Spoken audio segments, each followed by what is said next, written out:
हरियाणा के नूंह से आई हमें अगली कॉल, जहां हमें शिकायतकर्ता ने बताया कि उसने 2 साल पहले सरकार के लिए एक काम किया था जिसका पैसा आज तक बकाया है और सिस्टम की लापरवाही इतनी कि 1,44,000 रुपए देने के लिए भी बजट का बहाना बनाया जाता है।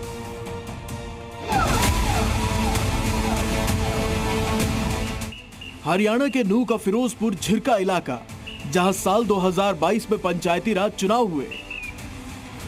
इस चुनाव में ढेरों सरकारी गाड़ियों का इस्तेमाल हुआ, लेकिन क्या आप जानते हैं कि इन गाड़ियों में जिसने डीजल डलवाया उसका पैसा आज तक बकाया है। ये हैरान कर देने वाला मामला जी हेल्पलाइन में पहुंचा, जहां से पंकज माहेश्वरी का कॉल हमारे पास आया। जिसके बाद हम उनसे मिलने पहुंचे तो पता चला कि ये सभी सरकारी सिस्टम से सताए हैं और अपना खुद का बकाया पैसा मांगने के लिए 2 साल से भटक रहे हैं। पंचायत आम चुनाव 2022 के दौरान प्रयोग हुए वाहनों के ईंधन पर खर्च के संबंध में है। उस समय एसडीएम ऑफिस से हमें एक अनुबंध हुआ कि भाई आपको सरकारी गाड़ियों में डीजल देना है नगर पालिका के पंचायत चुनाव के दौरान। पंकज माहेश्वरी का फिरोजपुर झिरका में अपना फिलिंग स्टेशन है, जहां से चुनाव के दौरान एसडीएम ऑफिस के साथ उनका कॉन्ट्रैक्ट हुआ था। पूरे चुनाव में उन्हीं के फिलिंग स्टेशन से डीजल भरवाया गया, जिसका 1,44,000 रुपए बकाया है। इसके लिए बार बार एसडीएम कार्यालय जाते हैं, जहां चक्कर कटाए जाते हैं। आज 2024 हो गई है, लगभग 2 साल होने को हैं, लेकिन वहां से हम कई बार एसडीएम ऑफिस में हुआ है, उस कार्यालय में भी हुआ है, लेकिन कोई संतोषजनक उत्तर प्राप्त नहीं हुआ।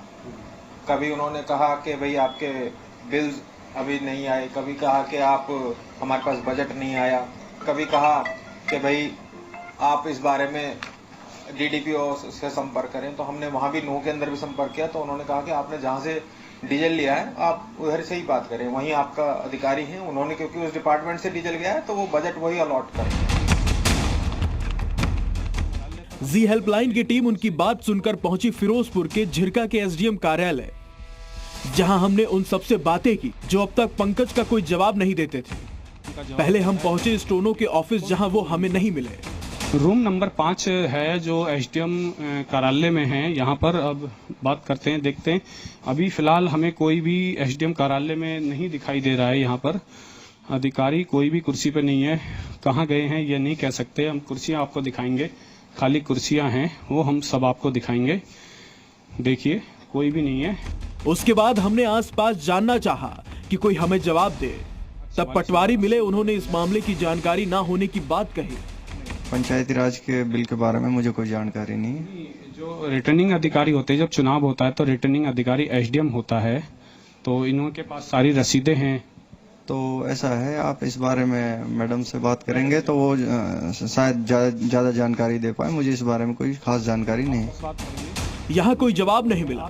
तब हम गए एसडीएम से मिलने। एसडीएम ने भी मुलाकात में बजट ना होने की बात कही। कहना है 2022 का चुनाव हुआ था पंचायत राज का, इनका बिल है 1,44,080 रुपए का। तो उसके बारे में हमारा जी हेल्पलाइन एक कार्यक्रम है, इसके द्वारा हम लोगों की जो हेल्प करते हैं, तो उसमें जानना चाहेंगे इनका बिल किस कारण से हो पाया है, क्या देरी रही है, क्या कारण रहा है। देखिए, हमारे पास बजट नहीं आया है। पंचायत इलेक्शन में मैं यहाँ पर थी नहीं, और जब बजट आएगा तो हमारे पास वो दिया जाएगा और उस हिसाब से हम पेमेंट करेंगे। हमने डिमांड कर रखी है और अथॉरिटीज के नोटिस में भी हमने डाल रखा है ये चीज। पंकज माहेश्वरी की समस्या अब भी बजट की वजह से अटकी है, लेकिन सवाल है कि आखिर क्या वजह है कि सर्विस लेने के बाद भी आज तक बजट नहीं दिया गया।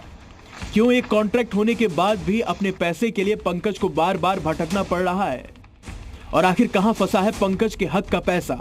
जी हेल्पलाइन की टीम लगातार पंकज के साथ उनके हक की लड़ाई में साथ है और उसके लिए हर स्तर पर अपनी आवाज उठाने के लिए, हक दिलाने के लिए लड़ाई लड़ रही है। अनिल मोहनिया, नूंह, जी मीडिया।